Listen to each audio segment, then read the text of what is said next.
Près de la croix de Jésus se tenait sa mère, la sœur de sa mère, Marie, la femme de Cléophas, et Marie, de la ville de Magdala. Jésus vit sa mère et auprès d'elle le disciple qu'il aimait.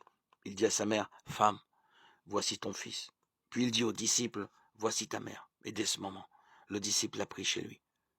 Après cela, comme Jésus savait que tout était achevé maintenant, il dit pour accomplir le texte de l'Écriture, « J'ai soif. » Il y avait là un vase plein de vinaigre. Alors les soldats trempèrent une éponge dans le vinaigre et la fixèrent à une branche d'hysope et l'approchèrent de la bouche de Jésus. Quand il eut pris le vinaigre, Jésus dit, « Tout est achevé. » Puis il baissa la tête et mourut.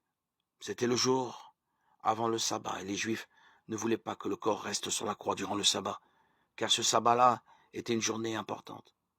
Ils demandèrent donc à Pilate de faire briser les jambes des crucifiés et de faire enlever les corps. Alors les soldats vinrent et brisèrent les jambes du premier, puis du second, et de ceux qu'on avait mis en croix en même temps que Jésus. Quand ils arrivèrent à Jésus, ils virent qu'il était déjà mort. C'est pourquoi ils ne lui brisèrent pas les jambes. Mais un des soldats lui perça le côté avec sa lance, et du sang et de l'eau en sortirent aussitôt. L'homme qui rapporte ces faits les a vus, et ce qu'il rapporte est vrai. Il sait, lui, qu'il dit la vérité afin que vous aussi vous croyiez.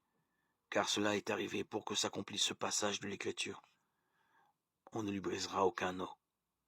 Et un autre texte dit encore, ils regarderont à celui qu'ils ont transpercé.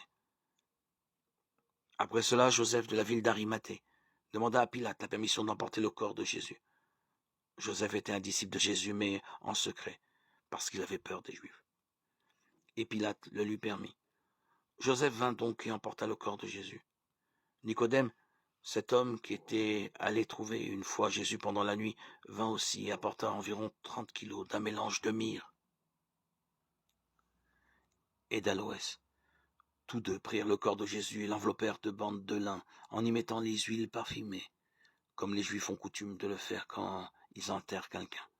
À l'endroit où on avait cloué Jésus sur la croix, il y avait un jardin, et dans ce jardin, il y avait un tombeau neuf dans lequel on n'avait jamais mis personne. Comme c'était le jour avant le sabbat des Juifs et que le tombeau était tout proche, ils y déposèrent Jésus. Jean 19, 25-42.